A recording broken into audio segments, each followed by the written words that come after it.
Hai semuanya, ketemu lagi di channel YouTube aku bersama aku Vira Kania Arman. Nah, di minggu terakhir bulan puasa, mungkin buat yang di Jakarta dan sekitarnya juga udah buka puasa ya. Jadi ini video baru banget aku bikin hari ini juga, hari Sabtu, sehari sebelum Lebaran. Nah, kalau di Belanda sih, ini masih siang, masih jam 1.30 dan kita masih puasa. Jadi judulnya tetap ya, video ini adalah ngabuburit part 3 atau part ketiga. Nah, di ngabuburit yang part ketiga ini adalah seperti biasa aku akan menjawab beberapa pertanyaan terakhir yang udah pernah aku bikin Q&A-nya di Instagram aku. Jadi kita mulai aja ya. Dari yang pertama nih, dari Junia Ayu BR Sitepu. Saya pengen banget dapat beasiswa S2 di luar negeri, tapi basic prestasi saya nggak ada. Jadi kalau misalnya prestasi kamu belum ada, kalau misalnya belum ada prestasi, ya coba mulai dari sekarang buat ikutin lomba-lomba. Jadi karena kalau kamu nggak mulai, ya kamu nggak akan pernah tahu apakah kamu bisa berprestasi. Yang kedua, bisa dari jalur akademik, jadi naikin IPK lebih tinggi lagi. Tapi kalau kamu misalnya udah lulus, mungkin yang berikutnya adalah misalnya kamu cari ekskul atau misalnya kegiatan di luar kerjaan kamu sekarang gitu. Misalnya contoh, ningkatin pengalaman berorganisasi di luar dari kegiatan sehari-hari kamu. Mardika Esti, gimana caranya kakak bagi waktu antara pekerjaan kantor dan mengurus rumah? Ya sebenarnya mungkin kayak orang-orang pada umumnya aja sih. Kalau jamnya ngantor ya ngantor, jamnya berumah tangga ya berumah tangga. Nah apalagi kalau sekarang kita lagi working from home, jadi mungkin nggak terlalu bisa terbagi, tapi aku semaksimal mungkin tetap mendisiplinkan diri. Jadi misalnya jam 12 sampai jam 12.30 aku tetap break gitu. Kalau misalnya dulu sebelum bulan puasa tetap ada waktu lunchtime sama suami gitu. Terus kalau misalnya selesai waktu bekerja ya udah stop bekerja, nggak ngecek-ngecek email, nggak lebih fokus sama urusan-urusan rumah tangga gitu. Jadi intinya sih kita tahu tetap fokus sama masing-masing dunia dan tahu mana batasan-batasannya. Jangan sampai misalnya jam 9 malam gitu masih ngerjain kerjaan kantor gitu. Aku meminimalisir. Gak ada namanya nih, aku lupa nge-capture namanya. Tapi ada pertanyaan, rahasia kesuksesan kakak makanya bisa dapat beasiswa ke luar negeri adalah semua udah aku ceritain di video-video aku sebelumnya. Rahasianya apa, gimana caranya aku bikin motivation letter, gimana caranya aku apply ke kuliah gitu kan, gimana caranya aku mempersiapkan untuk bisa mendapatkan beasiswa-beasiswa tersebut. Sebenarnya semua udah dijelasin, jadi kalau menurut aku lebih baik kamu nonton aja semua videonya, oke? Nah, gak ada namanya juga, sorry ya, tapi pertanyaannya adalah gimana caranya cari kerja di Belanda tanpa harus kuliah di sana. Ada beberapa macam caranya. Yang pertama adalah kamu dari Indonesia coba apply kerja ke perusahaan-perusahaan yang headquarternya di sini. Contoh, misalnya ke Unilever atau ke Shell Indonesia. Perusahaan-perusahaan kapal dari Belanda yang punya cabang di Indonesia. Nah, menurut aku itu adalah hal-hal yang paling lumayan visible untuk bisa nantinya kamu assignmentnya pindah ke Belanda gitu. Karena beberapa pengalaman dari teman-teman aku adalah mereka dulunya kerja di cabang yang di Indonesia, terus kemudian ada opening nih di Belanda, terus mereka apply dan mereka akhirnya keterima. Jadi itu salah satu cara kalau misalnya kamu pengen kerja di Belanda tanpa kuliah dulu di sini. Yang kedua, bisa juga apply kan sekarang gampang nih. Misalnya ada LinkedIn, kamu bisa cari pekerjaan-pekerjaan yang base-nya di sini gitu, dan coba apply dari Indonesia. Kalau misalnya kamu berprestasi dan kamu cocok dengan requirement yang dicari oleh perusahaan di sini, kemungkinan besar kamu juga bisa dapat gitu. Ricardo_PXX, gimana caranya belajar bahasa Belanda dengan cepat? Dulu ikut les gitu nggak? Dulu sejujurnya ya, aku tuh gak kepake bahasa Belanda aku di sini karena di kantor aku pakai bahasa Inggris, terus di rumah juga pakai bahasa Indonesia, kecuali ada pengumuman dari pemerintah tentang COVID, pengumuman tentang apalah itu berbahasa Belanda, mau nggak mau aku harus mengerti bahasa Belanda dan itu baru kepake akhirnya. Tapi itu juga sebatas listening gitu kan. Dan kalau misalnya ke supermarket ya aku pakai bahasa Belanda. bisa juga bahasa Inggris karena kasirnya juga pinter bahasa Inggris. Cuma itulah biasanya aku melatih bahasa Belandaku cuma sekedar untuk berbelanja ke supermarket. Kenapa? Karena ya emang nggak kepake gitu. Jadi kalau misalnya ditanyain gimana caranya belajar cepat bahasa Belanda, I have no idea gitu.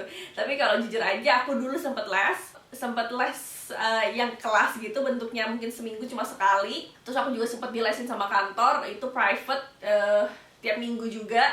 Dan itu kepake karena aku apply buat seleksi visa spouse-nya Rivo gitu. Karena kan Rivo udah permanent residence, aku harus comply sama aturan Belanda di mana spouse-nya harus bisa minimal A2 bahasa Belanda.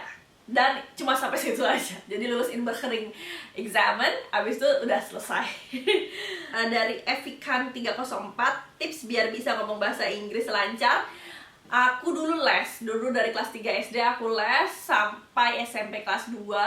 Terus pas kuliah di Bandung, aku les lagi di TBI Bandung, Dago. Itu untuk bisa ambil IELTS. Jadi gimana caranya biar lancar? Yang pertama bisa nonton film-film berbahasa Inggris, kemudian bawahnya ada subtitle bahasa Inggris. Itu menurut aku memudahkan kamu untuk menambah vocabulary dan juga untuk melatih pronunciation. Jadi gimana caranya biar bahasa Inggrisnya fluentnya atau ngomongnya tuh kayak orang Amerika gitu at least. Nah, terus yang kedua, dulu aku sempat juga ikutan klub debat bahasa Inggris di sekolah walaupun nggak lama. Itu juga untuk melatih speaking gitu ya. Jadi menurut aku itu salah satu, kalau misalnya kamu bisa ikutan klub bahasa Inggris di sekolah itu juga bagus.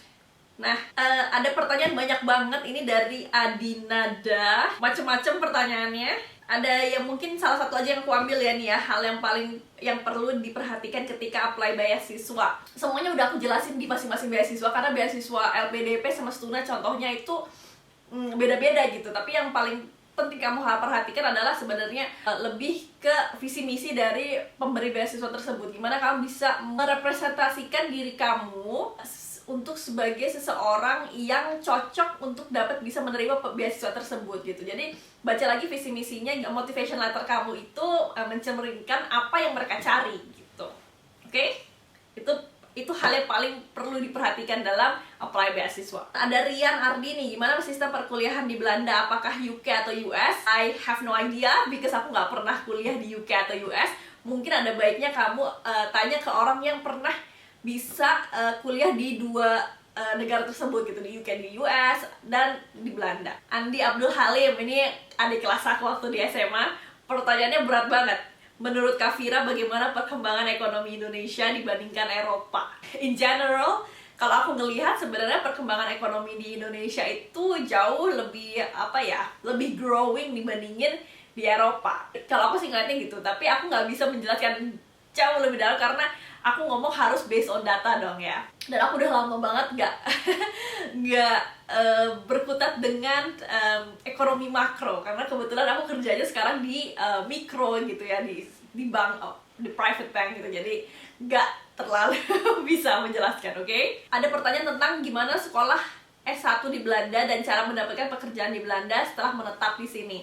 Jujur aja aku S1 itu di ITB di Bandung gitu. Aku pernah sempet exchange program di University of Groningen, itu cuma 1 semester. Habis itu aku pulang dan bekerja di Indonesia. Jadi gimana cara mendapatkan pekerjaan setelah menetap di Belanda, aku udah pernah cerita sih sebenarnya tentang sekolah S1 di Belanda. Ya sama aja kayak sekolah S2 di Belanda sebenarnya, cuma bedanya ya ini bachelor. Terus kalau gimana cara mendapatkan pekerjaan di Belanda, aku udah pernah cerita di video lainnya. Jadi aku tulis di sini petualangan aku mencari kerja di Belanda. Kamu lebih baik nonton di situ karena itu lebih jelas penjelasannya, oke?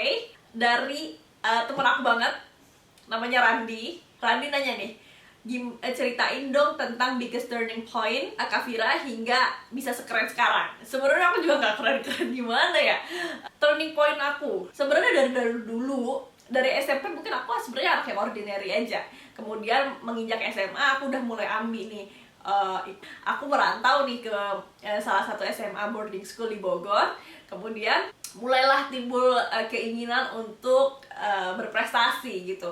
Aku dulu apply ikut kampanye jadi ketua OSIS, walaupun waktu itu nggak dapet sih. Aku dapet ranking yang kedua jadi wakil ketua OSIS.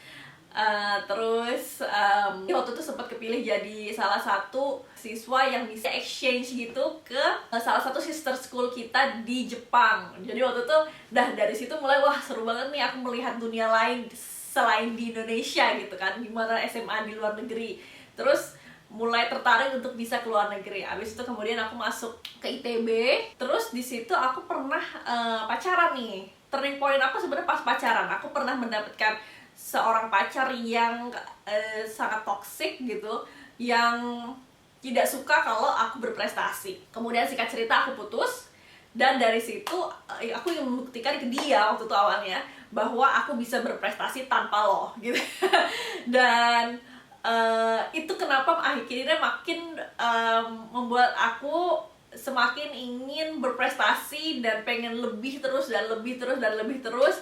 Pengen cum laude, pengen exchange program ke Belanda, pengen ikut kompetisi, semua aku cobain hingga akhirnya aku bisa jadi seperti sekarang. Dan sekarang akhirnya kebawa gitu untuk selalu pengen jadi yang lebih baik lagi dan lebih baik lagi dan lebih baik. Mungkin itu menjawab ya. Jadi menurut aku setiap orang pasti punya turning point, setiap orang pasti punya lowest point in their selves. Gimana kita akhirnya bisa untuk bangkit lagi ya dengan cara berkumpullah dengan orang-orang baik, fokus pada diri kamu, target kamu apa, dan kalau kamu bisa mengalahkan rasa sedih kamu, rasa emosi kamu yang tidak baik, kamu pasti bisa untuk jadi lebih baik dan atau bisa jadi lebih sukses lagi dari saat ini.